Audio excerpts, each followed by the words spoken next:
네, 지난 1월 미국 실리콘밸리를 가장 뜨겁게 달궜던 논쟁 중에 한 가지 여러분들 기억하실 겁니다. 저희 연블리의 비밀노트에서도 다뤘었는데요. 양자 컴퓨터 또는 양자 컴퓨팅을 둘러싼 논쟁이라고 할 수가 있을 것 같아요. 여기에 투자하고 계신 분들도 많고 이미 투자하신 분들 가운데서는 팔아야 될지 아니면 더 사야 될지 고민하시는 분들도 많으실 것 같아서 저희가 CES 2025가 끝나고 양자 컴퓨터를 꼭 이분과 함께 다뤄보려고 준비하고 있었습니다. 네, 양자 컴퓨터에 오랫동안 소위 말하는 장투를 해오신 분이고요. 그리고 전업 투자자로 또 작가로 또 유튜버로 활동하고 계신 분이기도 합니다. 유튜브 가을 바람 월드를 운영하고 계신 권중현 작가님 모시고 말씀 나눠보겠습니다.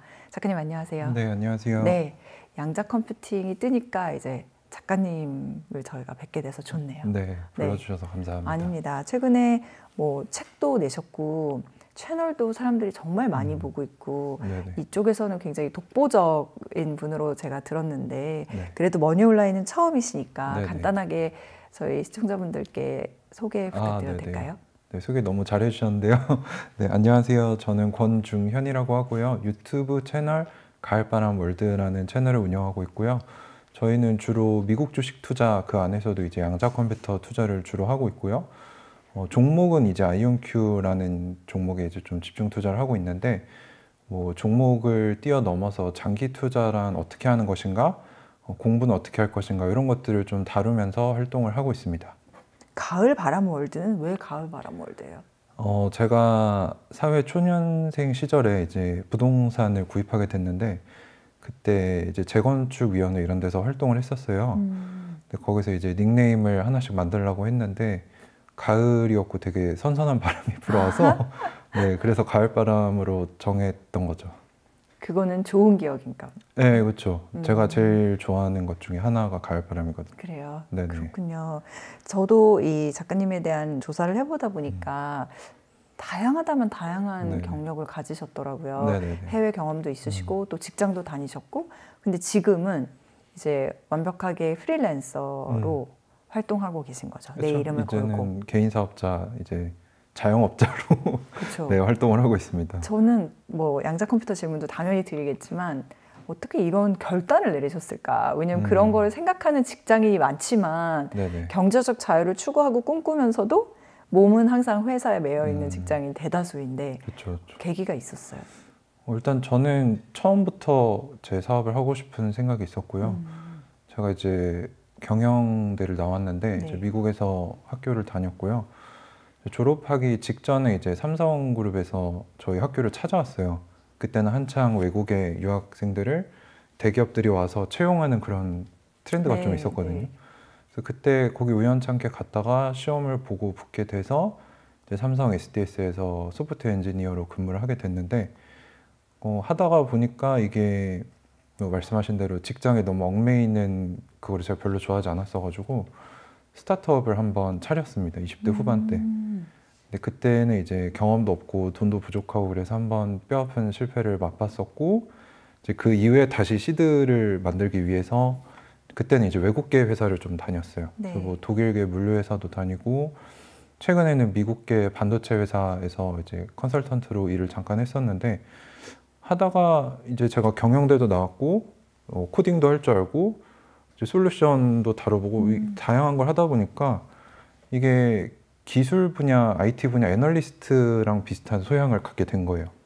그래서 그런 것들을 하다 보니까 이게 살아남으려면 투자를 해야 되는데 제 백그라운드를 가지고 뭘 할 수 있을까 생각을 하다가 가장 파괴적인 혁신이 무엇일까 고민을 해봤는데 그게 이제 양자 컴퓨터였던 거죠. 파괴적 혁신. 네. 좀 어려운 단어잖아요. 기존에 있는 시스템들을 깨버리고 완전히 새로운 시대를 열 만한 이런 아이템들을 얘기를 하는데 사실 여러 가지 아이템들이 제 후보에 있었거든요. 네. 지금 여러분도 아시는 조비 같은 UAM, 이제 도심항공 이런 것도 있고 수소, 핵융합 이런 것들 있죠. 전기차 등등 AI.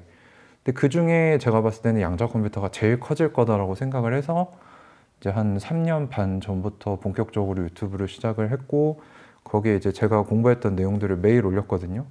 근데 처음에는 제가 그냥 기록 차원에서 복습 차원으로 올린 건데 이거를 하는 사람이 우리나라에 아무도 없었어요.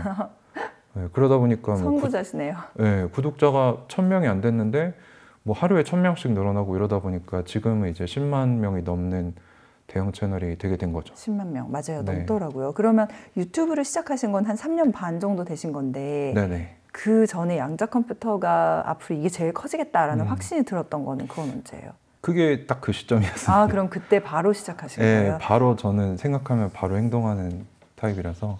제가 그래서 봤죠. 이 양자 컴퓨터를 한번 주요 주가의 변동으로 보니까 네네. 2021년 10월 1일에 주당 10달러 정도로 세계 최초로 상장하는 순수 양자 컴퓨터 기업이 나왔고 네네. 그리고 나서 한 달 있다가 11월 18일에 주가가 거의 36달러로 오르면서 고점을 찍었어요. 네네. 그리고 나서는 계속 지속적으로 하락해서 그때 뭐 양적 긴축의 금리 인상 이렇게 되고 2022년, 그러니까 진짜 지금이 2025년 초니까 거의 3년 반 대략 그 정도 타임라인인데 스콜피온 캐피털이 공매도 리포트를 발표하고 2022년 연말에는 최저점 10달러였던 주식이 3달러까지 떨어졌거든요. 네, 맞습니다. 그러다가 2023년 5월까지는 이제 4달러에서 6달러 사이 횡보하다가 같은 해 9월에 21.6달러, 2배 이상이 오른 거예요.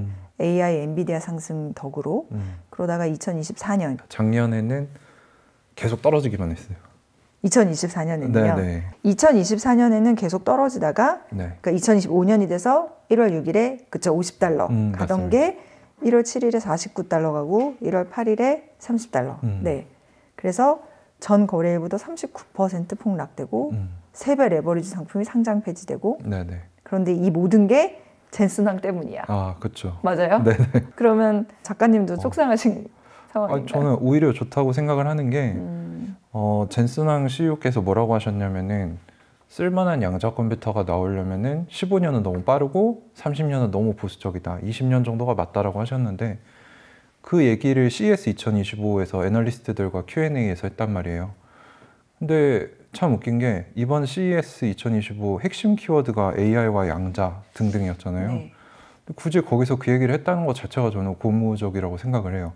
어떻게 보면 좀 견제를 했다라고 저는 보거든요. 또 엔비디아가 GTC 2025에서도 첫날을 퀀텀 데이로 양자의 날로 지정을 했다는 거를 보면은 아 이제 빅테크들도 양자를 견제하는 시기가 왔구나라고 오히려 거꾸로 해석을 했죠.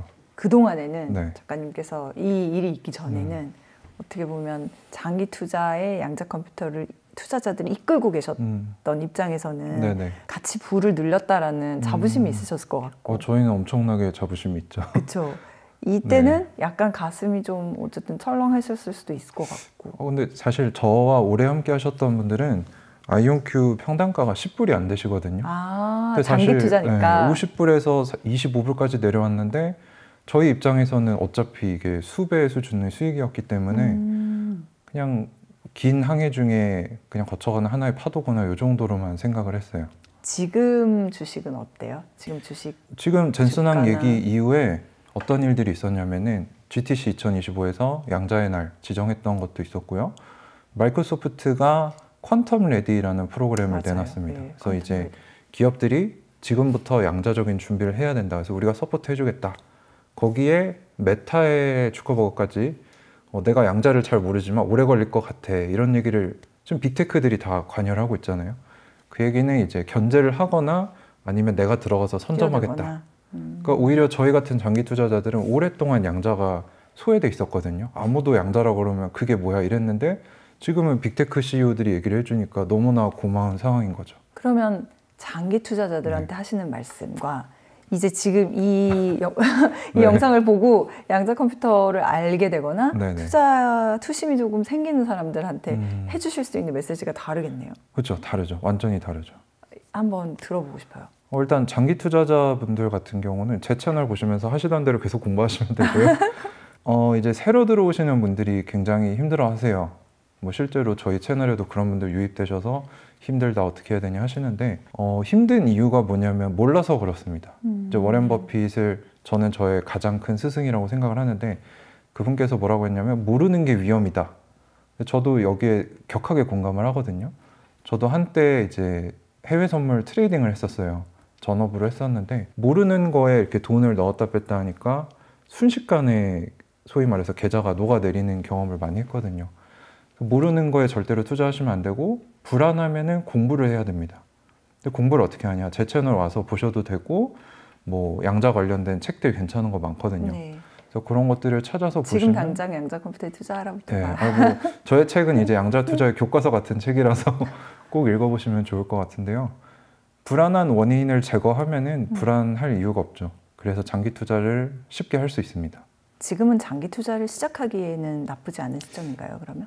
사실 그 부분에 대해서 저도 생각이 많았는데 초창기에는 이게 너무 갑자기 떠버리니까 저도 어느 정도 원금 정도는 회수를 해야겠다 생각을 했었거든요.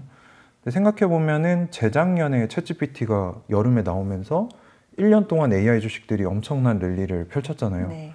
근데 지금 보통 1월 달에 CES에서 나온 주제가 그 한 해 동안 퍼포먼스가 좋거든요.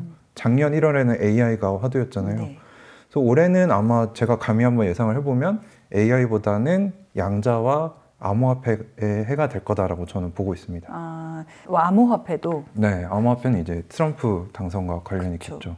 그럼 이 질문부터 하고 갈까요? 준비한 질문 중에 그게 있었어요. 소위 양자 컴퓨터랑 암호화폐가 약간 창과 방패다. 네네네. 그래서 뭐 비트코인에게 가장 위협이 될 수 있는 거가 양자 컴퓨터다라는 막연한 이제 지식을 가지고 있는 분들이 많은데 네네네. 그 질문에 대한 답은 어떻게 해주실 수 있어요? 일단 답으로 말씀을 드리면 저는 두 군데 다 투자하고 있습니다. 진짜요? 그게 답이네요. 네. 일단은 많은 분들이 잘못 아시는 게 이제 뉴스들 보면은 뭐 구글에 밀로우 칩이 나와서 뭐 슈퍼컴퓨터로 오래 걸릴 문제를 1초 만에 풀었다더라. 네. 그러면 암호화폐 이제 끝장이네 이렇게 생각하시는데 실제로 양자 컴퓨터 기술이 암호화폐를 뚫을 수준이 되려면요 아직도 뭐 5년에서 10년 정도 남았다고 보고 양자 컴퓨터 자체로도 오래 걸리고요. 비트코인도 뭐 비트코인을 비롯한 암호화폐도 과반수 이상의 동의가 있으면은 이 양자 컴퓨터의 공격을 막을 수 있는 암호를 넣을 수가 있어요. 재단에서 그걸 할 수 있다는 게 그건가요? 이제 탈중앙화가 돼 있으니까 개인이 할 수는 없고 그걸 제안을 했을 때 과반수 이상이 동의를 하면은 새로운 업그레이드를 할 수 있습니다. 암호화폐는. 근데 그렇게 어렵지 않다라고 전문가들은 보고 있거든요. 그래서 이게 올라와서 이게 망한다. 요거는 사실 성립하지 않는 논리인 거죠. 지금으로 봤을 때는. 일단 작가님께서 그 두 가지에 다 장기 투자를 결정하고 계신다는 것만 봐도 이게 하나가 되면 하나는 망한다 이건 아니라는 거네요. 그렇죠. 같이 가는 기술이다라고 보고 있습니다. 네, 그래서 올해는 양자 컴퓨터, 양자 컴퓨팅과 그 다음에 크립토의 네. 한 해가 될 거다라고 네. 보신다는 거죠.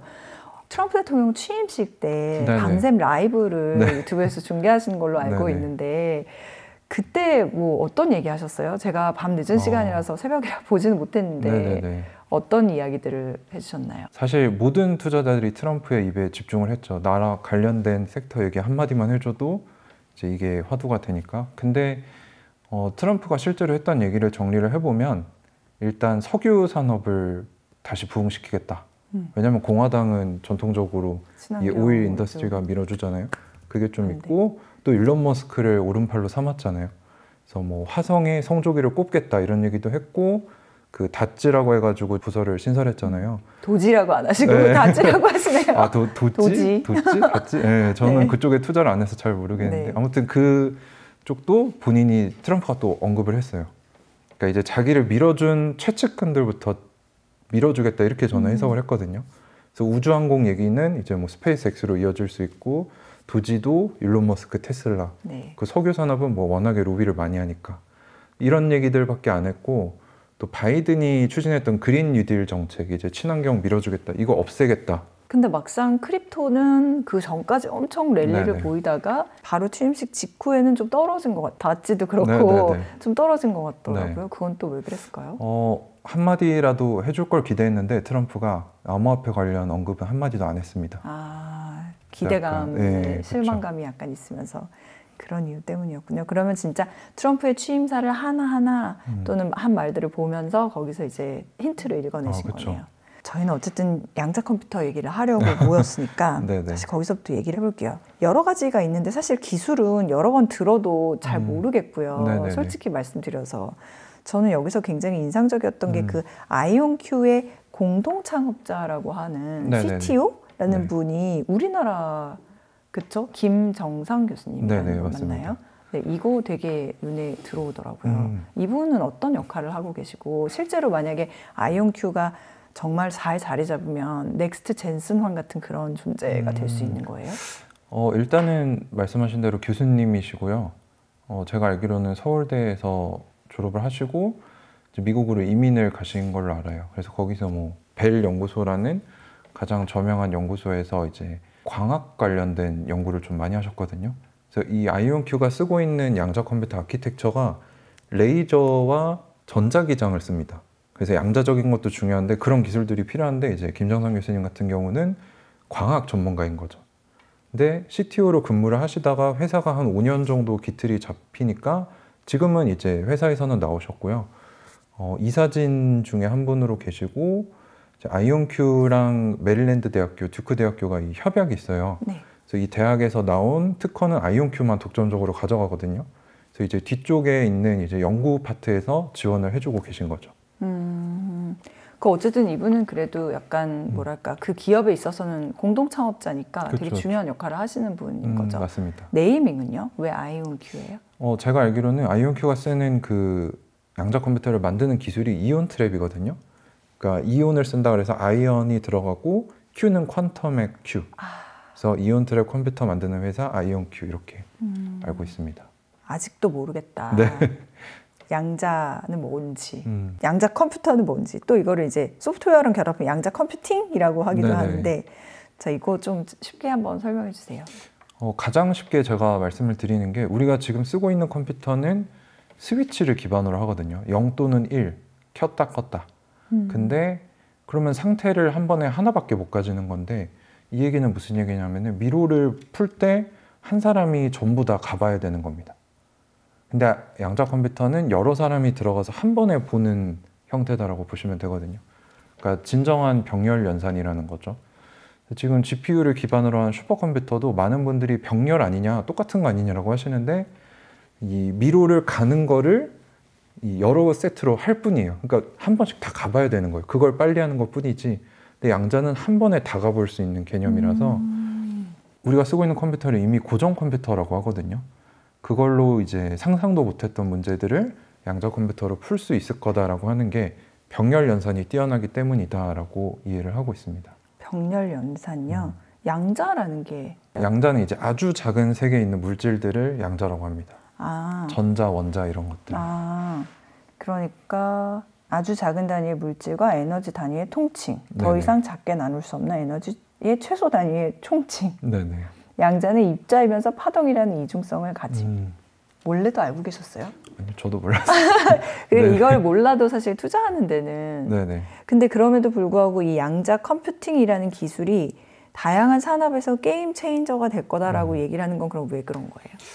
그러니까 방금 말씀드렸다시피 기존 컴퓨터랑은 완전히 다른 거예요. 이게 많은 분들이 뭐 조금만 바꾸면은 고전이 양자 아니냐라고 하시는데 이 차이가 어느 정도냐면은 주판에서 우리가 쓰는 노트북의 차이만큼 난다라고 보거든요. 전문가들은. 주판과 노트북의 차이요? 네, 완전히 다른 컴퓨터고요. 하는 기능도 달라요. 고전 컴퓨터는 산수 같은 거에 뛰어납니다. 명확한 답이 있는 거. 네. 그거는 일단 가보기만 하면 나오는 답이니까.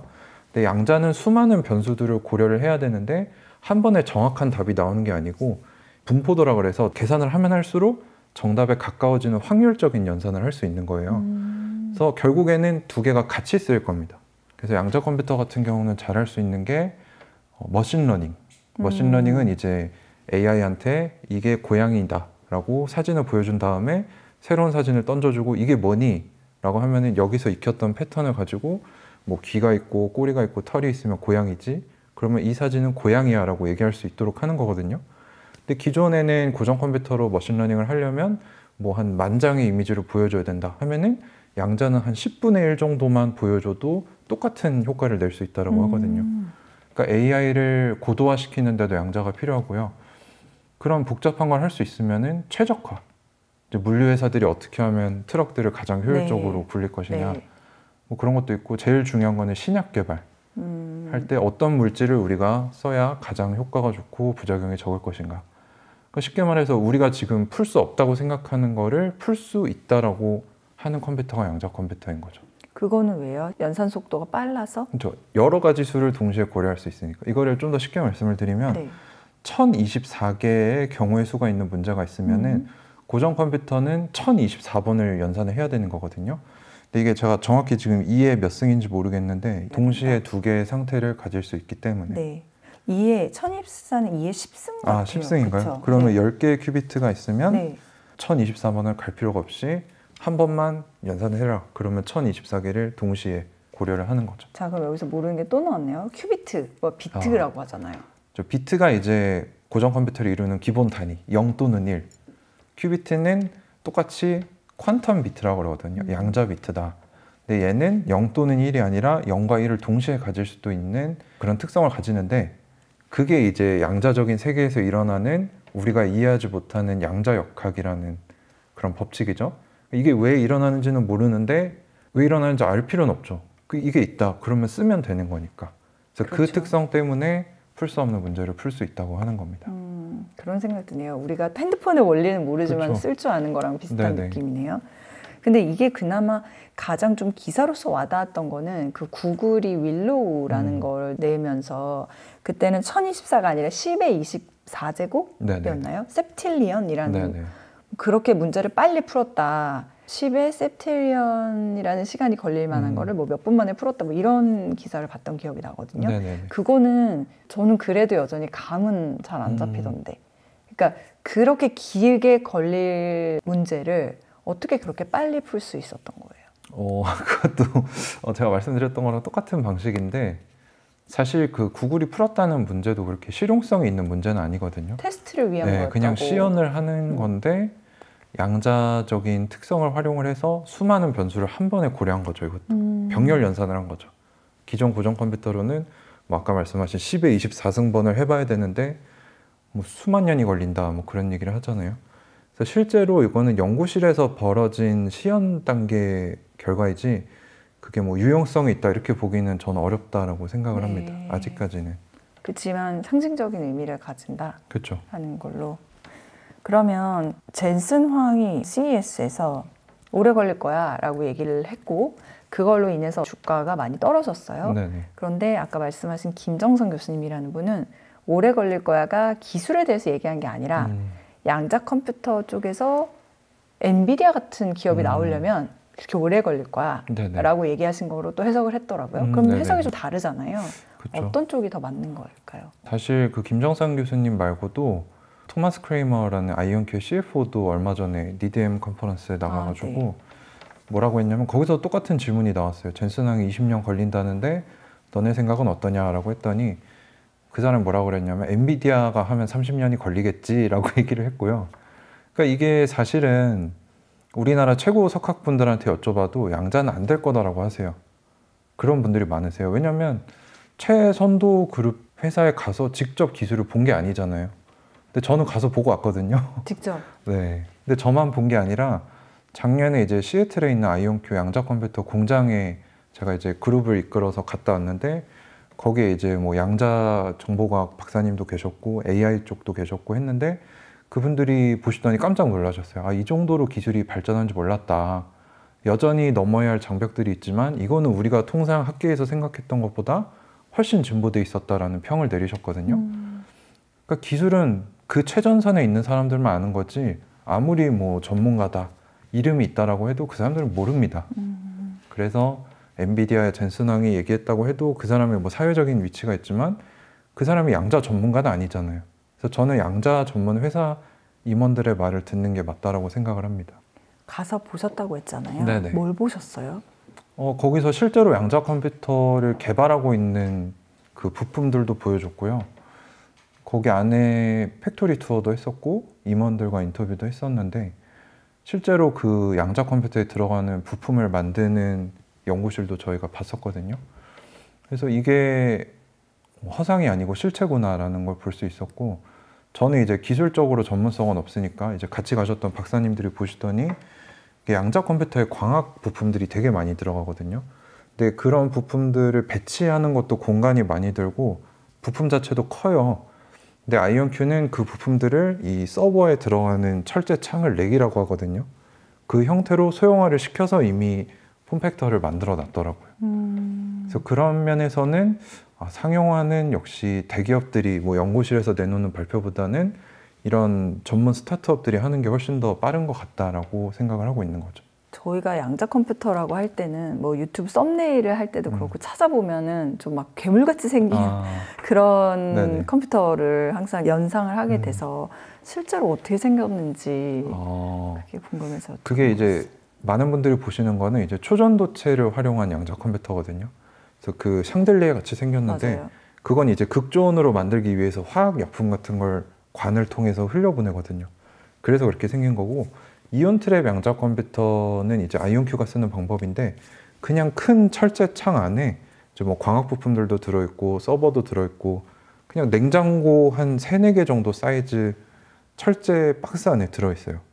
그래서 내부는 안 보입니다. 그냥 직육면체예요. 아, 그래요? 네네. 내부가 안 보인다? 네. 그런데 이제 돌아다니다 보면은 그 부품들을 보면서. 네, 그걸 열어놓은 거를 저희는 본 거죠. 그렇구나. 그 방금 얘기하신 니드햄 얘기해 주셨는데 이게 지난 15일에 니드햄 그로스 컨퍼런스에서 미국의 투자은행 니드햄 컴퍼니가 주최하는 기업 투자자 연결 컨퍼런스에서 여기서 아이온큐가 발표했다는데 그럼 어떤 내용 발표했어요? 그 컨퍼런스를 제가 3년째 이제 팔로우하고 있는데 보통 회사 소개를 하고 우리가 어디까지 왔고 어떻게 할 겁니다 이런 얘기를 하거든요. 근데 과거 2년 동안은 그 아이온큐한테 배정된 시간이 한 20분밖에 안 됐어요. 근데 올해는 좀 특이하게 40분을 넘게 줬더라고요. 그러면서 거기서 뭐 했던 얘기들을 다시 하기도 했는데 가장 중요했던 거는 아이온큐가 올해 64개의 쓸만한 큐비트가 들어간 신제품을 내거든요.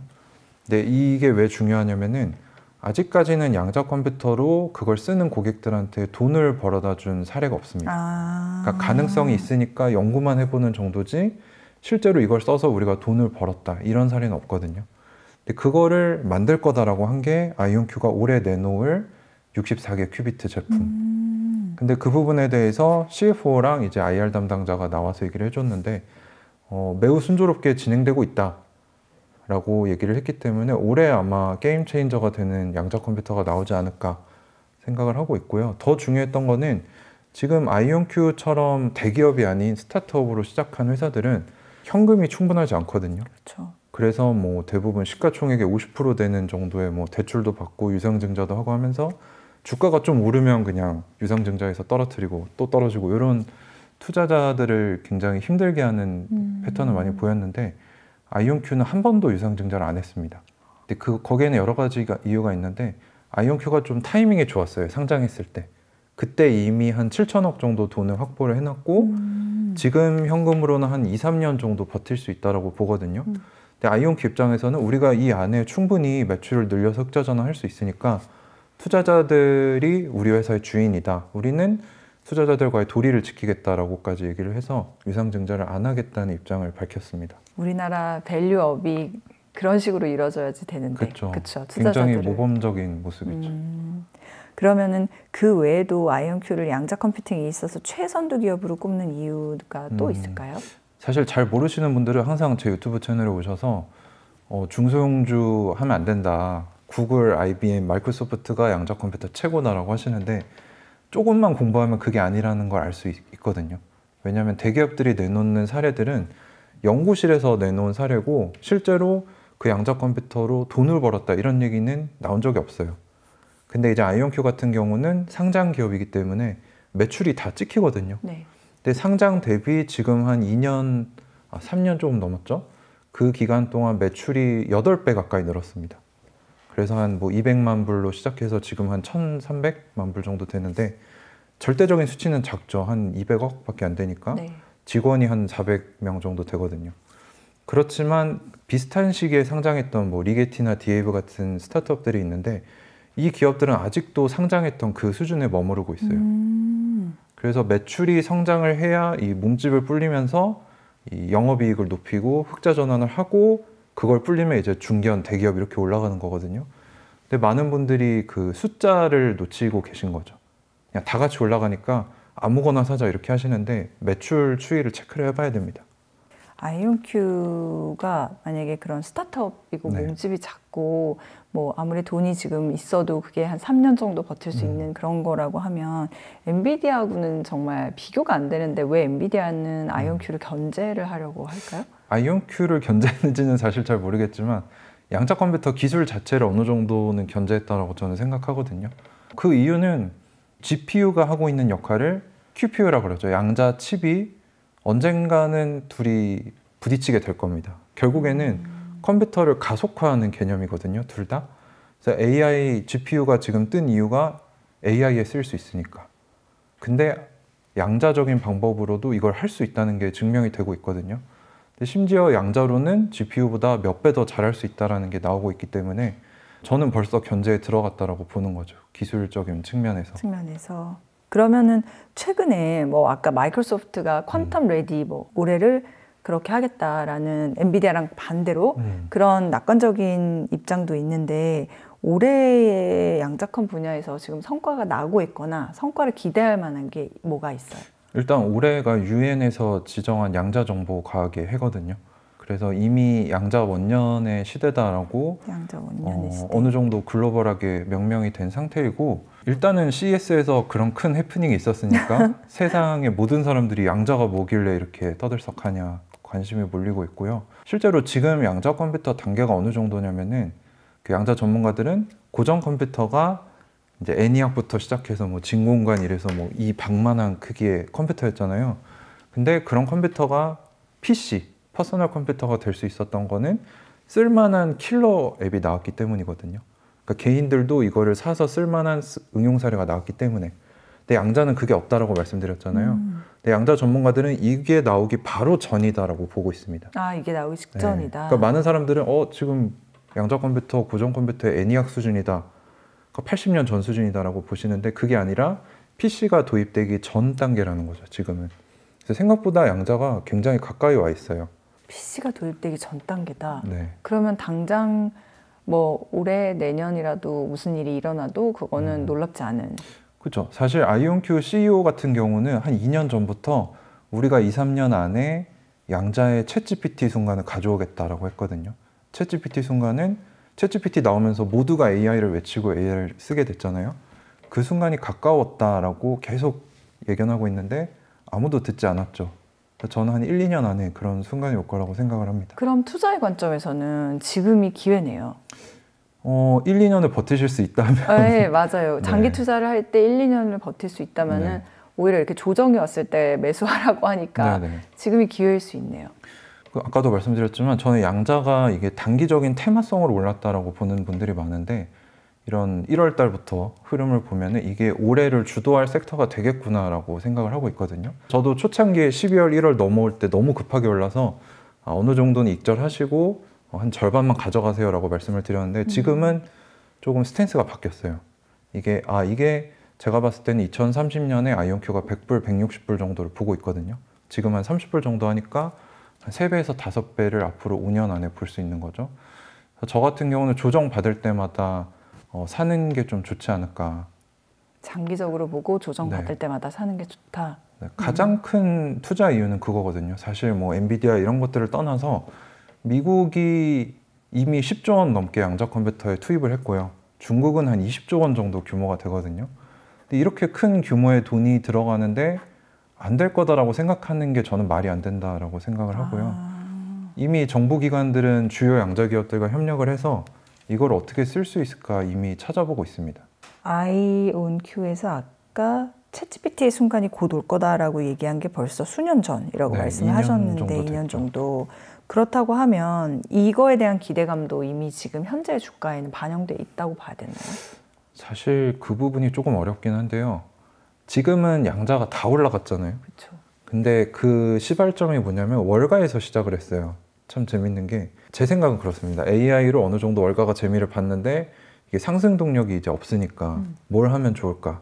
차세대 테마를 우리가 양자로 꼽자라고 해서 갑자기 주요 채널들의 월가 애널리스트들이 나와서 저는 아이온큐를 샀습니다. 양자가 다음입니다. 이런 얘기를 하면서 주가가 오르기 시작했거든요. 그러니까 처음에는 이제 여론몰이나 이런 테마성으로 올랐는데 실제로 보니까 기술이 어느 정도 돼가니까 이게 지금 횡보를 하고 있지만 다시 올라갈 잠재력이 충분히 있다라고 생각을 하고 있는 거죠. 혹시 그렇게 올라갈 이렇게 뭔가 힘을 받고 빵 터질 수 있는 그런 계기로 예를 들면 이런 게 있으면 그렇게 갈 거다라는 내다보고 계신 게 있어요? 일단은 지금 양자 컴퓨터는 정부기관들이 많이 사거든요. 국방기관이나 뭐 주정부 차원에서 도입을 하는데 이거를 만약에 뭐 대기업 중에 뭐 어디서 샀다더라. 그러면 이제 사람들이 이거 돈이 되나 보다. 왜냐하면 국가는 5년, 10년을 보고 투자를 하지만 기업은 1년, 2년을 보고 돈을 쓰거든요. 그래서 B2G로는 이미 입증이 됐는데 이게 B2B로 넘어가는 순간이 나오면은 양자 주식들 뭐 많이 오를 수 있다라고. B2B로 올라가면요. 네. 아까 처음에 우리가 이제 산업계 얘기하면서 게임 체인저가 다양한 산업에서 될 거다. 지금 말씀들 들어보면 뭐 제약 분야, 그다음에 경제나 안보 분야, 그렇죠? 그리고 심지어 어떤 사람들이 자율주행 기술 완성이 핵심이기도 하다. 뭐 이런 얘기를 하는데 이게 구체적으로 좀 어떤 식으로 활용이 되는 건지를 조금 더 설명해 주실 수 있을까요? 일단 지금 제일 촉망받는 분야가 아까 말씀드린 머신러닝 분야거든요. 그래서 지금 AI가 정체기를 맞은 이유 중에 하나가 데이터 센터를 많이 지어서 써야 되는데 왜 많이 짓냐면 데이터가 많이 필요하니까 그렇겠죠. 근데 전기도 많이 먹고 짓는데 시간도 오래 걸리고 실제로 GPU를 기반으로 AI를 만들어 봤더니 생각만큼 업그레이드가 빨리 안 되는 거예요. 그래서 AI 주식들이 지금 정체한 거거든요. 근데 이걸 해결할 수 있는 게 양자거든요. 왜냐하면 전기도 덜 쓰고 훨씬 더 적은 데이터로도 AI를 머신러닝을 시킬 수 있으니까. 그래서 지금 AI 시대의 이 정체를 뚫어줄 게 저는 양자라고 생각을 하고 있고요. 진짜 그렇게 되면은 지금 자율주행 기술이 아직도 100% 완벽하지 않잖아요. 저는 예전부터 주장했던 게 언젠가는 테슬라가 양자를 볼 거다라고 했는데 얼마 전에 윌로우 칩 나왔을 때 일론 머스크가 그 순다르 피차이 트윗에다가 와우라고 적어놨었거든요. 그러니까 분명히 우리 일론 회장님도 관심이 있으실 거예요, 양자에. 근데 다들 기다리고 있는 거죠. 니네가 한번 상용 사례 내면은 그때 사야겠다 이렇게 기다리고 있는 거고요. 실제로 제가 봤을 때는 양자 스타트업들이 많잖아요. 얘네가 상용 사례 하나만 내놓으면은 인수합병 전쟁이 벌어질 겁니다. 그래서 아이온큐도 그 대상이 될 거고, 그러니까 그 트리거가 이걸로 돈을 벌 수 있는 사례가 나오느냐, 그게 이제 멀지 않았다라고 보는 거죠. 근데 나올 수 있다. 네, 저는 충분히 뭐 빠르면 올해 나올 수도 있고 올해 안에. 더 걸린다면 뭐 한 2, 3년 아니면 되지 않을까. 이런 질문에 대해서는 어떻게 생각하세요? 이게 지금 아까 이온 트랩 방식이라고 말씀해 주셨잖아요. 그래서 네네. 아이온큐다. 근데 어쨌든 아이온큐는 스타트업의 규모가 작은 기업이고, 근데 IBM이나 구글 같은 데들은 이제 초전도체 방식이라는 그런 걸 하고 있는데, 그러면 당연히 대기업 때, 물론 뭐 다윗과 골리앗도 있지만 대기업 때 스타트업은 이제 어떤 순간에 결국은 이 자금력과 맨파워를 앞세운 대기업이 더 앞장서 나가고 아이온큐라는 그런 작은 스타트업은 더 뒤처져서 지금은 이렇게 돼 있지만 반대로 주도권이 바뀌는 게 아닐까, 뭐 이런 염려도 있을 수 있을 것 같거든요. 네. 근데 양자 기술의 특성을 좀 이해를 해야 되는데요. 돈이 있다고 할 수 있는 게 아니라 기술력과 특허 싸움이거든요. 근데 지금 양자 분야에서 저명한 과학자들은 이미 스타트업에 들어갔거나 또는 대기업에 다 소속이 돼 있어서 인재 풀이 없어요. 근데 재밌는 거는 아이온큐 쪽이 그 루트를 타고 올라가 보면은 이온 트랩의 창시자라는 박사님이 거기에 이제 근본 기술을 가지고 계시거든요. 이제 그분의 제자와 김정선 교수님이 합쳐서 만든 회사예요. 그래서 이온 트랩은 사실 이쪽이 대기업들도 넘볼 수 없는 근본 기술을 가지고 있다는 거죠. 그 기술이 네, 한 20년, 30년 쌓인 기술들이 있는 거고, 초전도체를 대기업들이 하는 이유는 초전도체는 하기가 쉬워요. 이미 있는 반도체 기술을 쓰면 되거든요. 근데 이온 트랩은 기술 자체가 너무 어렵고 특허도 다 막혀 있기 때문에 대기업들이 하고 싶어도 못 하는 거거든요. 그 두 방식의 차이가 뭐예요? 그러니까 이온 트랩은 원자를 가져와서 쓰거든요. 그래서 훨씬 더 안정적이고 오류율이 낮다. 근데 초전도체는 인간이 만든 큐비트이기 때문에 수율도 좀 떨어지고 대신 뭐 연산 속도가 빠르다. 그래서 이게 장단점이 명확히 갈리고 있습니다. 역시 이런 것도 우리가 자세히 알 필요는 투자자로서 어디까지 알아야 되냐라는 또 질문이 나올 수 있는데, 뭐 관심을 가지면은 자연스럽게 알게 되겠지만 가을바람 월드를 보면 이런 거 자연스럽게 알게 돼요. 그럼요. 저는 뭐 항상 말씀드리고 사실 초전도체 방식에 대해서는 저는 답이 없다라고 생각하거든요. 왜냐하면 이게 많은 분들이 착각을 하시는 게 큐비트 숫자가 전부다라고 보세요. 근데 이번에 구글이 내놓은 게 100개가 넘는 큐비트고 IBM은 1000개가 넘는 큐비트 제품을 선보였단 말이에요. 근데 그 중에 쓸만한 큐비트가 몇 개냐라고 질문하면 대답을 안 해줍니다. 저도 실제로 IBM 관계자들한테 물어보면 대답을 안 해줘요. 그러니까 그들도 알고 있습니다. 이게 한계가 있다는 거 알고 있고, 그러니까 조금만 깊게 들어가 보면은 누가 이기고 있는지 쉽게 알 수 있다는 거죠. 누가 이기고 있는 거예요? 제가 봤을 땐 아이온큐가 당연히 이기고 있다라고 보고 있는 거죠. 그리고 앞으로도 범접하기 힘들다. 왜냐면은 다 이렇게 특허 같은 것들을 많이 가지고 있는 상태니까. 또 아이온큐는 이 양자 컴퓨터뿐만 아니라 양자 네트워킹이라는 것도 하고 있거든요. 이 양자 네트워킹이 뭐냐면 해킹할 수 없는 인터넷. 그리고 양자 컴퓨터들을 연결하는 기술인데 이게 왜 중요하냐면 아까 말씀드렸다시피 이온 트랩은 안정적인데 속도가 느리거든요. 또 큐비트를 늘리기 어렵다는 단점이 있는데 네. 이거를 보완하는 기술이 양자 네트워킹입니다. 그러니까 스스로 약점을 보완하면서 커가고 있으면서 있어요. 매출도 2배씩 찍는 기업이 있고 대기업은 우리가 이거 했습니다라고 했는데 까놓고 보면은 그냥 연구실에서 내놓은 논문이네. 완전히 다른 거죠. 상용화의 정도가. 나중에 이게 이제 M&A가 거기서 되게 활발하게 일어날 거라고 했는데 네. 그 시장을 미리 점쳐본다면 아이온큐는 M&A의 대상이 될까요? M&A를 하는 주체가 될까요? 저는 사실 이미 아이온큐가 인수합병 대상에 올랐다라고 보거든요. 왜냐면 아이온큐의 주요 이사진을 보면요. 델 쪽 인력들이 많이 들어와 있어요. 델이 이제 고정 컴퓨팅 서버 쪽으로는 최고 회사인데 네, 델. 델도 있고 아마존도 아이온큐 주식을 많이 갖고 있거든요. 한 800만 주, 1000만 주 이렇게 가지고 있고 또 엔비디아도 노려보고 있는 거죠. 누가 앞서나 그렇게 보고 있다고 생각을 해요. 투자자들은 네. 기대할 포인트들이 많겠는데요. 그렇죠. 사실 양자는 무궁무진한 분야고 사실 보수적인 투자자들은 투자하시면 안 돼요. 이게 아, 그래요? 네, 왜냐하면 잘 될 거라는 사인은 많지만 아직까지 상용화된 사례가 그렇죠. 없잖아요. 돈을 벌어야지 항상 네. 얘기하는 게 매출이 나와야지. 그렇죠. 사실 흑자 전환하고 들어와도 늦지 않다라고 보시는 분들도 있고 그 말이 맞을 수도 있는데 저는 좀 다르게 생각하는 게 저는 아이온큐 평단가가 6, 7불 정도 되거든요. 그러니까 지금 아무리 떨어져도 30불인데 초창기에 리스크 테이킹을 한 투자자들은 훨씬 더 수익을 가져갈 수밖에 없는 거죠. 더 고통스럽겠지만 그래서 결국에는 고통의 총 수량이 수익과 비례하게 된다는 게 이제 투자자들의 철학인 거죠. 그래서 뭐 요즘에 네. 비트코인 초기 투자자들도 이제 드디어 인정받는다. 그쵸. 뭐 막 이렇게 우리의 그 외롭고 지난했던 춥고 배고팠던 시절이 어땠는지 모른다. 막 이런 얘기 하시는 분들도 그쵸. 있는데 그러면 이건 좀 엉뚱한 질문인데 지금 그런 게 혹시 보이는 게 있으세요? 워낙 장기 투자를 하시기 때문에. 글쎄요. 저는 일단 양자에 집중 투자를 하고 있고 암호화폐 쪽도 투자를 많이 하고 있거든요. 암호화폐 이제 시작이다라고 저는 생각을 하고 있고 지금 다 올랐다고 그러는데 지금 시작이라고요? 글쎄요. 저 같은 경우는 제 주변에 좀 자산이 있다라고 하시는 분들은 아직도 안 사신 분들도 계시고 이제 막 내가 한 개 정도는 소유해야지라고 하시는 분들도 계시거든요. 근데 제일 큰 거는 트럼프가 이제 미국이 전략적으로 비트코인을 보유하겠다라고 하면은 이미 스위스 뭐 제가 정확히 기억은 안 나는데 몇 가지 국가들이 전략적으로 비트코인 보유하는 거를 투표를 하거나 고려하고 있거든요. 국가적인 차원에서 사기 시작하면은 가격이 오르는 건 뭐 문제가 되지 않죠. 엘살바도르가 요즘 얘기 많이 나오던데 별 볼 일이 진짜 없던 나라에서 비트코인으로 사실상 지금 그쵸. 되게 위상이 달라졌다. 맞는 거예요? 그렇죠. 정말? 좀 어마어마한 도박을 했는데 성공을 하신 거죠. 올해 이제 그 양자컴의 원년이다라고 선포를 했고 그다음에 실제로 올해 안에도 비약적인 발전이 있을 수 있다라고 그렇게 작가님 말씀해 주셨는데 당장 보니까 3월 20일에 엔비디아 연례 세미나 GTC 행사 여기 첫날 양자 컴퓨터 관련 세미나가 있다 하더라고요. 네네. 들으셨어요? 네네네. 그러면은 이때는 어떤 거를 저희가 이게 또 엔비디아 연례 세미나니까 어떤 걸 주목해 볼 수 있어요?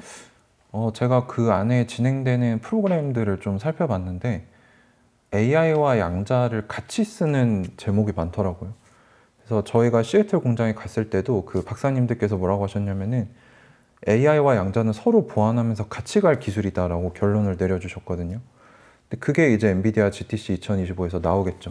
이제 양자는 더 이상 공상과학이 아니라 AI를 발전시켜 주는데도 양자가 쓰일 거고 또 양자가 어렵기 때문에 인간이 수작업을 하는 게 아니라 AI로 또 양자 기술을 진보시킬 수 있거든요. 그래서 이게 GTC에서 보이게 되면은 다시 한번 매수세가 들어올 수 있는 거죠. 양자 섹터로.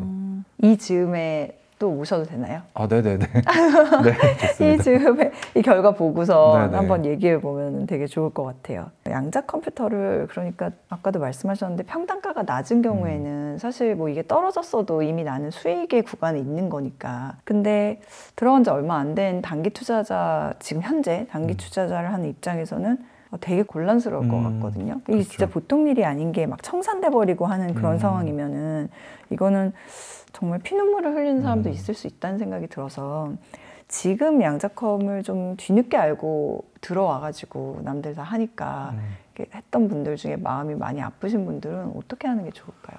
일단은 양자가 될 기술인가를 살펴봐야 되고 어떤 회사가 앞설 것인가 살펴보시면은 목표 주가가 나오거든요.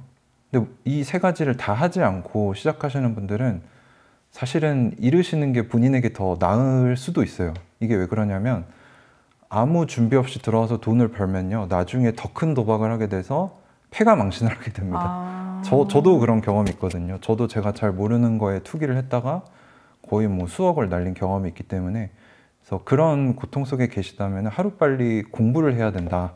그래야 여러분들이 장기적으로 부자가 될 수 있다라고 제가 채널에서 계속 얘기를 하고 있는 거죠. 공부의 시작은 어떻게 하는 건데요? 일단은 관련 서적을 읽어볼 수도 있는 거고, 그쪽 분야에 좀 잘 아는, 또 실제로 투자해서 수익을 내고 있는 투자자 멘토를 찾아서 뭐 강의를 들어볼 수도 있고 유튜브를 볼 수도 있고, 그런 걸로 이제 입문을 해서 그 다음부터는 스스로 공부하는 방법을 찾아야죠. 그래서 이렇게 여쭤볼 수 있는 것 같아요. 그러니까 아이온큐는 진짜로 뭐 단기간에 주가를 움직일 만한 실적이나 성과를 나타내기 어려운, 이게 그냥 생리적인 특성인 거고, 그러면 장기적인 비전을 가지고 투자를 해서 그만큼 또 이제 고난의 시기를 지나면은 많이 달콤한 열매를 얻을 수도 있는 작가님처럼. 네네. 근데 그러면 그 시간이 긴 만큼 어떤 그런 심리적 요인이 엄청 많이 작용할 거란 생각이 들거든요. 그렇죠. 그러면 진짜 장기 투자를 지혜를 주시는 분으로 알고 있으니까 장기 투자를 할 때 이런 외부적인 요인들, 뭐 심리적인 요인이나 주변 환경이나 이런 요인들 어떻게 마음을 가지고 대응해야 되나요? 그러니까 예를 들어 젠슨 황이 아까 전문가가 아니라서 그 사람이 무슨 얘기를 한 게 진짜 전문적인 발언한 게 아닌데 네네. 한순간에 막 주식은 주가가 무너지고 이런 일들이 있으면 당연히 공부를 어느 정도 해서는 이게 쉽지 않을 것 같아요. 마음 네네네. 다스리기가. 공부를 제대로 하면요, 이 회사에 대한 가치를 알 수 있거든요. 그래서 제가 처음 세팅한 게 아이온큐는 2030년 100불에 갈 거다. 그거를 제가 랜덤하게 그냥 던진 숫자가 아니라 뭐 보스턴 컨설팅 그룹에서 이때는 양자 시장이 어느 정도 규모가 될 거다. 거기서 아이온큐가 뭐 한 10%만 보수적으로 가져가도 100불은 되겠구나. 그거를 저는 생각을 하고 있었거든요.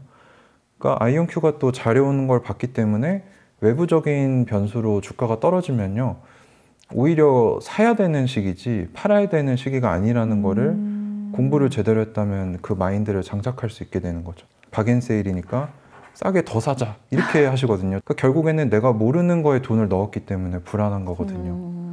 그래서 제가 공부를 계속 강조를 하고 있는 거죠. 2030년에 $100라고 이제 그게 작가님의 논리고, 네네. 그러면은 반대로 작가님은 다른 지금 투자하고 계신 거 중에서 가장 크립토가 있다고 하셨으니까 네네. 그쪽에 대해서도 그런 숫자를 가지고 계세요.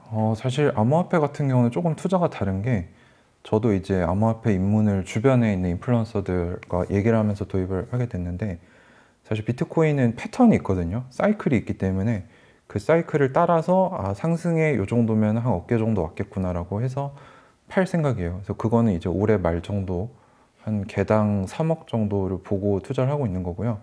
그러니까 장기라기보다는 요거는 좀 스윙에 가까운 거죠. 그래서 장기 투자를 할 종목들이 더 있긴 한데 사실 아이온큐만큼 큰 매력을 느낀 종목은 없어요? 없습니다.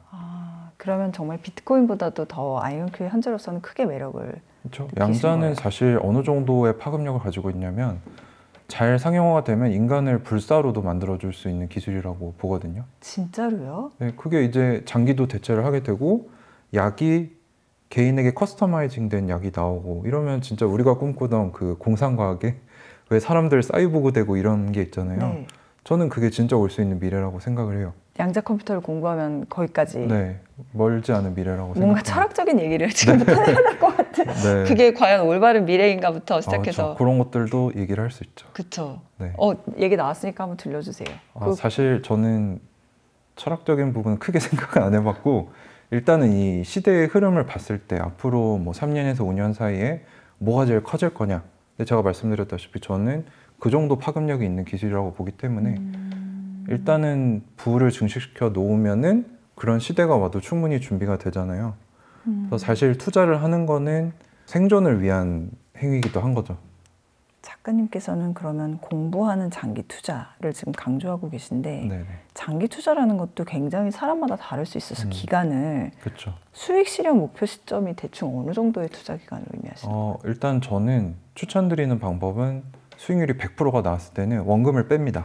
그러면 이제 100%가 원금이 나왔을 때. 빠졌으니까 그러니까 2배가 되면은 내 그쵸. 원금을 빼요. 그러면 이제 이 돈은 무한 수익률이잖아요. 제 그렇죠. 돈이 안 들어갔으니까. 그런 식으로 하나를 정해서 투자해놓고 100% 되면 빼고 또 다른 데 넣고 이런 식으로. 그리고 넣었던 거는 유망하면 그냥 계속 두는 거예요.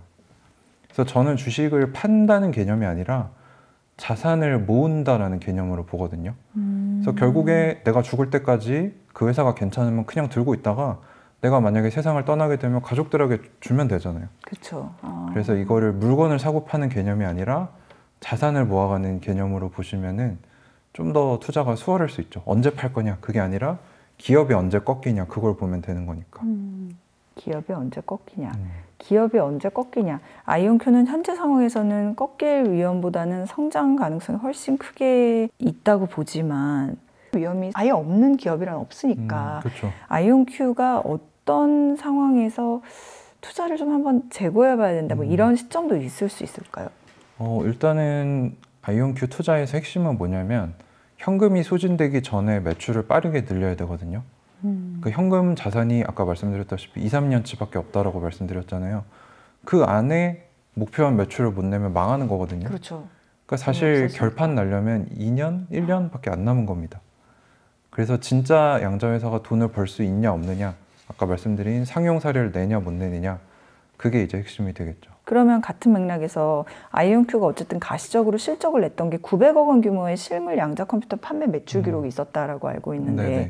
그러면은 미 공군연구소 등의 이렇게 구매처에서는 이걸로 진짜 뭘로 지금 쓰고 있는 건지랑 이거 아직도 부족한 거 투성이라고 알고 있는데 네네. 그런 걸 가지고 왜 구매했는지 그 다음에 또 뭐 사용료 내면은 양자컴에 접속해서 활용할 수 있다고 할 수 그런 서비스 활용할 수 있다는 서비스 이거는 또 구체적으로 어떤 서비스를 받을 수 있는 거예요? 일단은 아이온큐가 미 공군연구소랑 지금 3년째 매년 계약을 내고 있거든요.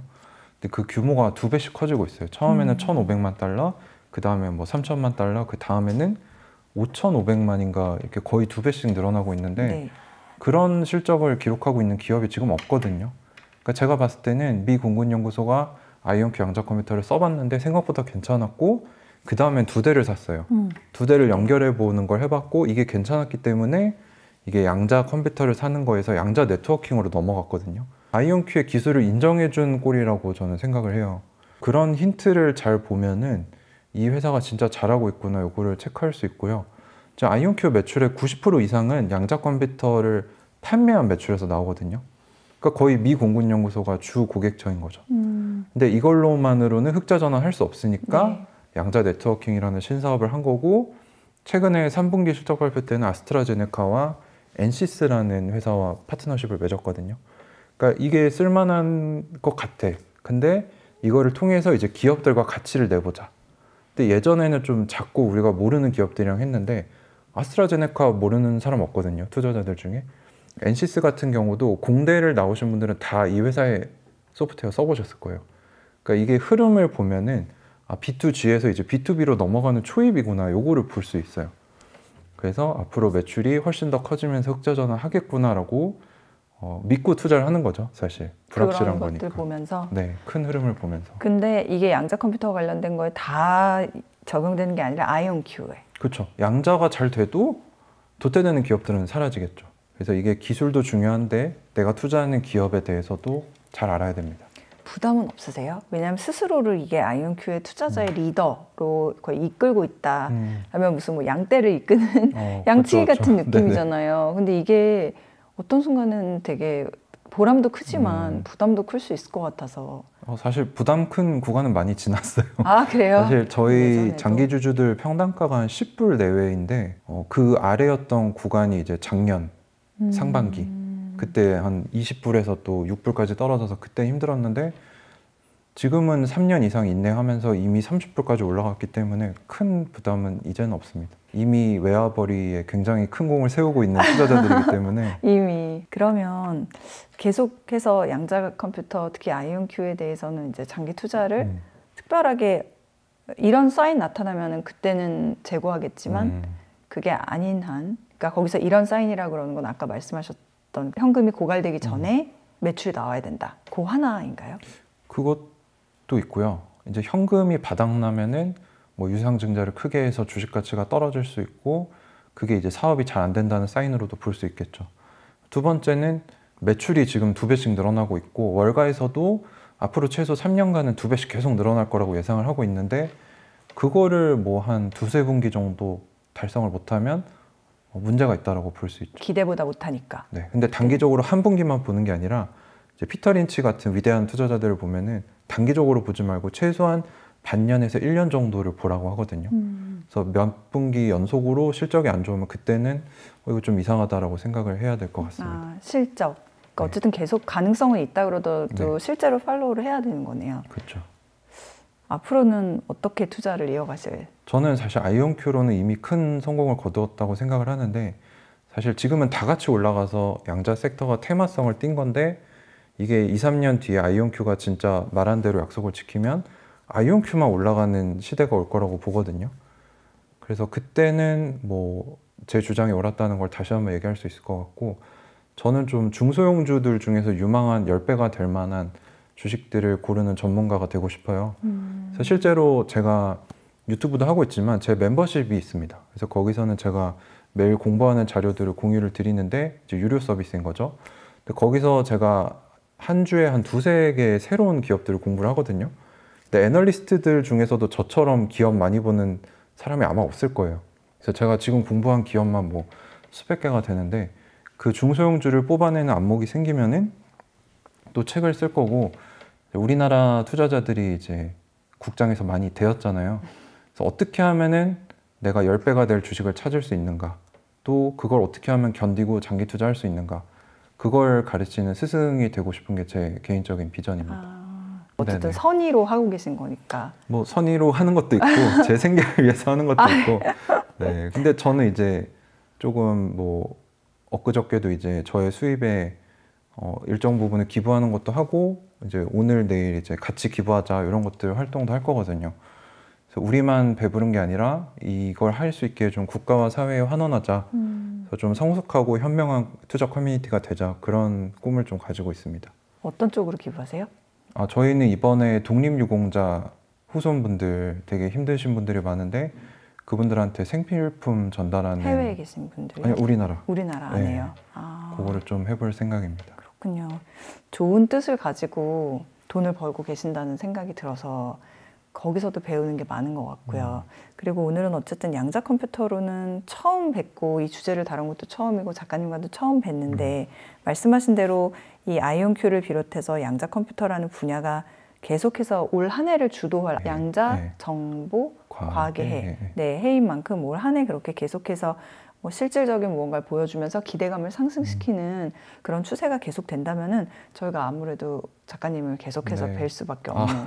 네, 불러주시면 저는 감사하죠. 네, 그래서 3월에 진짜 엔비디아가 연례 세미나 행사에서 또 양자컴 세미나도 있다고 하니까 그때 그 결과를 가지고 보면 좋을 것 같고요. 이것만큼은 내가 첫 방송에서 꼭 얘기하시고 가고 싶다고 그런 말씀 있으신가요? 제가 항상 말씀드리는 게 불안해하시는 분들 많잖아요. 갑자기 주식이 떨어져서. 근데 투자를 저는 어떻게 생각하냐면 남들과의 경주가 아니라 나만의 마라톤이다라고 얘기를 하거든요.